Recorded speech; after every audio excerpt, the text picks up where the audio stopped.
So today we're going to talk about programming skills for the new Squared Away game and how to get started.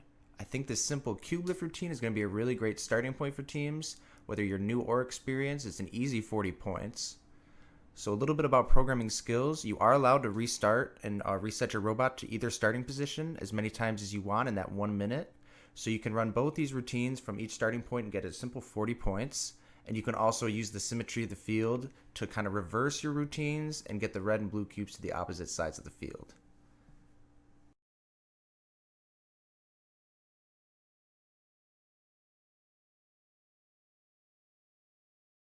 It's something I haven't really worked out, but I'm going to explain the cube lift routine and how to get started with ModKit and Robot C. ModKit is going to be a little more visual, a little more scratch-based, and Robot C is a little more professional style in its text editing programming software. Here's ModKit.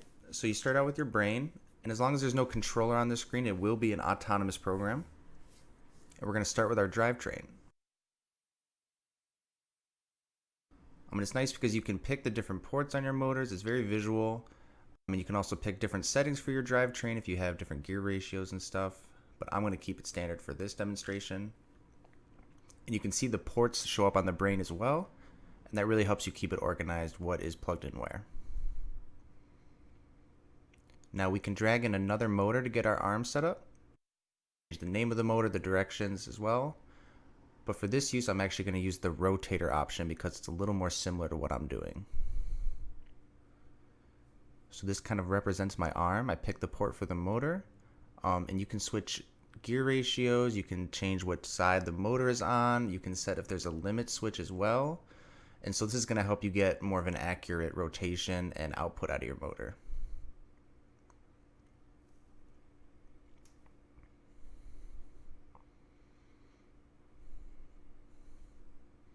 You do have to be careful when naming them.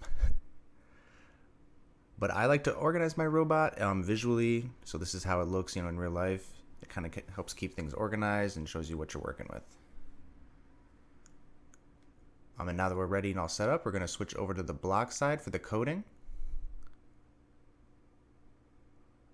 But I do want to talk about Robot C setup. All of the setup is done in the same window. You click on Motor Sensor Setup. If you have a standard file, you can choose it. But setting up the motors is easy. It's just going over to the motors, picking which motors are where, turning them on, reversing them if need be, and setting the sides of the drivetrain. And the graphical coding is pretty similar for both of them, but this is very similar to Scratch. So everything is going to be event-based. So we start our program with a when start. We drag in the blocks as well. So the first thing we want to do is just drive forward and then have the arm lift. How we get things to happen in sequence with ModKit is we actually use kind of a event-driven trigger system. So we're going to broadcast this lift arm event, create a new event.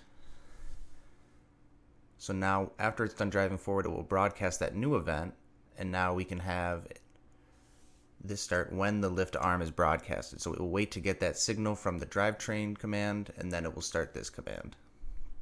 And this is very similar to Scratch if you've ever used it.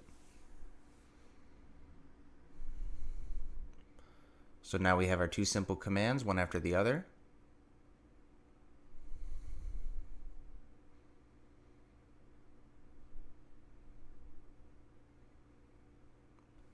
Now I like to use pseudocode when planning out my simple routines or a little more complex ones. Now this is just the 5 steps I'm going to need to do to raise the cube and put it on the platform, and then move away from it.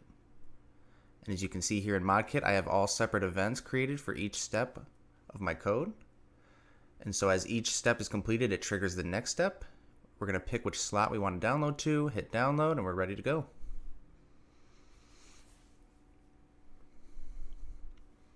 This is what my code looks like in Robot C Graphical. It's very similar, but just all in the same page. It shows you all your steps in one line.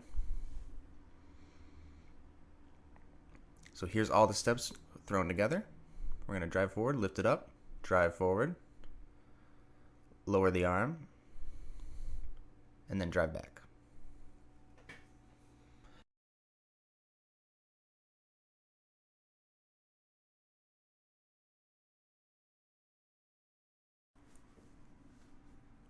Now, once you get these two cube lifts out of the way, there's a lot more you can do, and more advanced sensors are going to help. So, the more you're using the gyro sensors, color sensors, distance sensors, the more accurate and reliable your programs are going to be. But this is a great starting point for just raw motor commands using the sensors.